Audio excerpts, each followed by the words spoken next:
You remember Fire Force, right? An anime where firefighters took the phrase fight fire with fire literally. At least that's the basic premise. When I was watching it, I thought it was a pretty good anime, with interesting characters, amazing animation, and intense fights featuring some insanely cool abilities. But going back to the characters, I think the whole cast for Fire Force is filled with unique and interesting characters that just make the show stand out even more than it already does. One of these characters especially make the show stand out, that character being Charon. If you haven't seen Fire Force, Charon is one of the many villains in the show. A part of a group named the Whiteclad who are loyal to some weirdo named the Evangelists who give out superpowers if you promise to link up with them. Charon's role in the Whiteclad is that of a protector. Protector of what, you may ask? Well, you see, if we flip here to chapter 101, we can see that he's the protector of... What Charon actually protects, though, are a group of individuals called the Pillars, who are important to the main plot of Fire Force. Regardless of that, though, what I wanted to rant about is how Charon is not only insanely powerful, but how he has been not only my favorite antagonist, but my favorite character in Fire Force so far. If you look at this photo of Charon more closely, no. Look at it on a different level. You can see that Charon got that dog in him.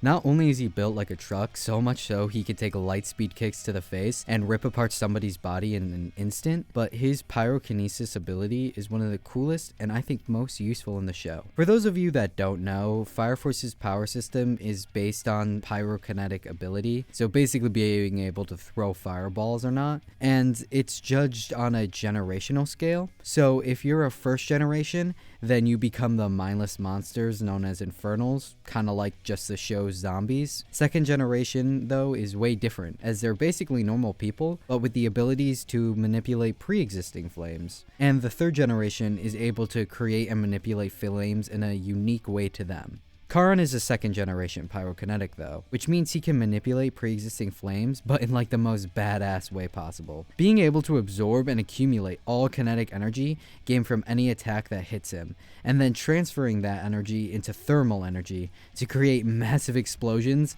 and be able to withstand most attacks from any other pyrokinetic. Now the ability in itself is already pretty sick, but Charon just makes it so much cooler to see in action, because Charon is able to also transfer this energy to different parts of his body, allowing him to create different explosions. So he can just walk and create massive explosions. Like imagine just clapping and obliterating your opponent. Imagine using your best attacks against this dude and he's still just standing there menacingly. Bro's absorption ability is so powerful that he was able to absorb basically a super nuclear attack from an 11-year-old boy and then redirect it to hit the moon.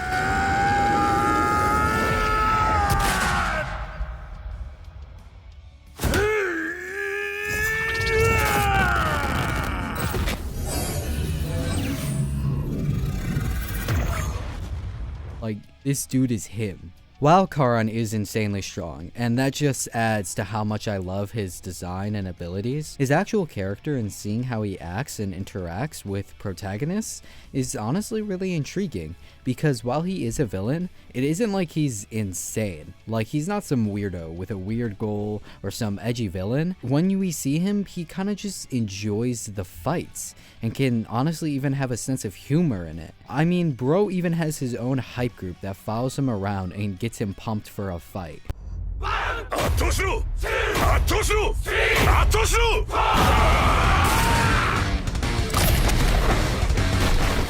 Charon doesn't feel like the average all-evil villain, because at times, I don't think he is. He's really first and foremost a protector of the Pillars. And when he was 16 and given a pillar of his own to protect, Haumea, who at the time was 12, he accepted the role despite his irritations with her. He studied up on how to take care of her kid, and cared for her deeply.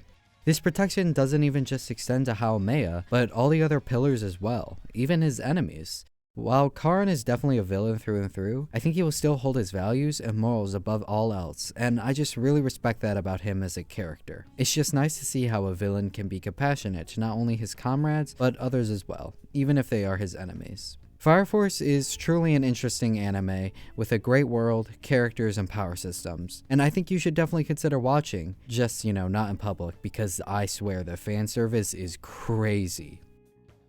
Hi, I just want to thank each and every one of you guys for making it this far in the video. It means so much to me that you've watched it so far, and I just want to remind you to like and subscribe. It means a lot, and make sure to turn on that notification bell for the next time I post. Alright, well, that's all I have to say, so bye!